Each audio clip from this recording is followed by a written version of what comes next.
ಮಸಾಲೆ ತುಪ್ಪ ಮಾಡೋಕ್ಕೆ ಬೆಣ್ಣೆ, ಸುಟ್ಟಿರೋ ಈರುಳ್ಳಿ, 1 ಲವಂಗ, ಬೆಳ್ಳುಳ್ಳಿ ಸುಟ್ಟಿರೋದು, ಮೆಂತ್ಯೆ ಸ್ವಲ್ಪ ಹುರಿದಿರೋದು, 2 ಎಲೆ ತೊಟ್ಟು ಮತ್ತು ಅರಿಶಿನದ ಕೊನೆ.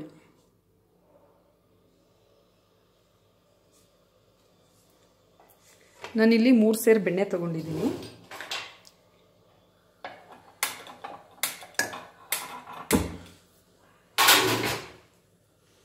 ಬೆಣ್ಣೆ ಸ್ವಲ್ಪ ಮೆಲ್ಟ್ ಆಗ್ತಾ ಇದೆ.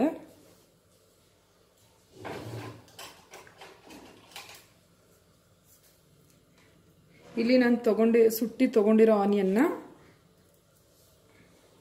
4 ಭಾಗ ಮಾಡ್ತಿದ್ದೀನಿ.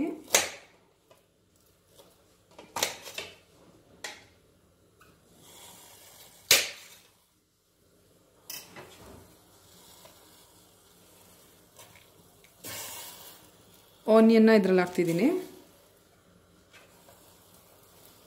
ಮತ್ತು ಬೆಳ್ಳುಳ್ಳಿ, 1 ಲವಂಗ,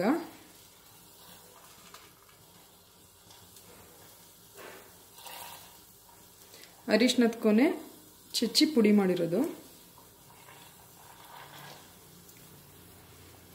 ಮತ್ತು ಎಲೆ ತೊಟ್ಟು 2 ತೊಳೆದಿಟ್ಕೊಂಡಿರೋದು.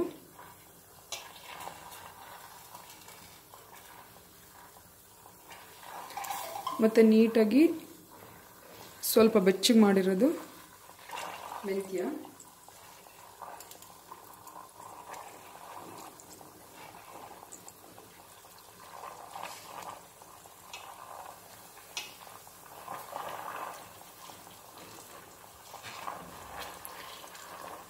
ಇದೆಲ್ಲನೂ ಹಾಕಿದ್ಮೇಲೆ ಇದು ಹೀಗೆ ಬಿಟ್ಬಿಡ್ಬೇಕು. ಅದ್ರ ಪಾಡಿಗೆ ಅದು ಬಾಯ್ಲ್ ಆಗಬೇಕು. ಅದಕ್ಕೆ ಕೈ ಆಡಿಸೋದು ಏನು ಮಾಡಬಾರ್ದು. ಅದು ಬಾಯ್ಲ್ ಆಗೋದಕ್ಕೆ ಹಾಗೆ ಬಿಟ್ಬಿಡ್ಬೇಕು ಅದನ್ನು.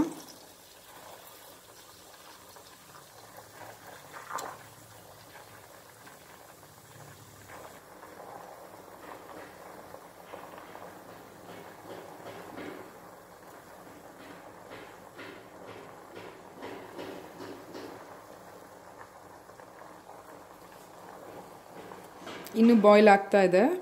ಬೆಣ್ಣೆ ಎಲ್ಲ ಪೂರ್ತಿಯಾಗಿ ಕರಗಬೇಕು. ಇವಾಗ ಬೆಣ್ಣೆ ಪೂರ್ತಿಯಾಗಿ ಕರಗಿದೆ.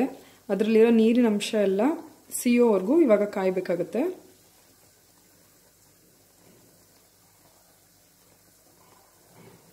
ಬೆಣ್ಣೆ ಕರ್ಗಾದ್ಮೇಲೆ ಇದೆಲ್ಲ ಬಬಲ್ಸ್ ಎಲ್ಲ ಹೋಗಿ ತಿಳಿಯಾಗಿ ನೀರು ಥರ ಕಾಣುತ್ತೆ. ಅಲ್ಲಿವರೆಗೂ ಇದು ಬೆಣ್ಣೆ ಕಾಯ್ತಾನೆ ಇರಬೇಕಾಗತ್ತೆ.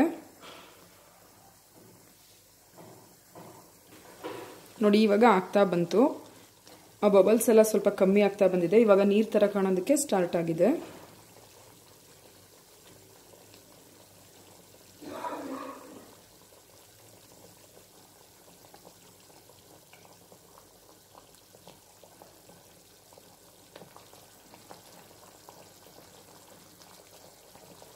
ಇದರಲ್ಲಿರೋ ನೀರು ಪೂರ್ತಿಯಾಗಿ ಡ್ರೈ ಆಗಿ ಇವಾಗ ತುಪ್ಪ ಆಗೋದಕ್ಕೆ ಸ್ಟಾರ್ಟ್ ಆಗ್ತಾ ಇದೆ. ಇವಾಗ ಬೆಣ್ಣೆ ಪೂರ್ತಿಯಾಗಿ ತುಪ್ಪ ಆಗಿದೆ. ನೋಡಿ, ಈ ಥರ ಎಲ್ಲ ನೀರೆಲ್ಲ ಸೀದು ಬರೀ ಇದು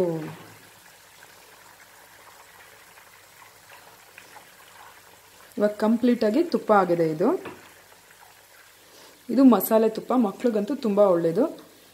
ಇಷ್ಟ ಆಗಿದ್ರೆ ಲೈಕ್ ಮಾಡಿ, ಶೇರ್ ಮಾಡಿ. Thank you.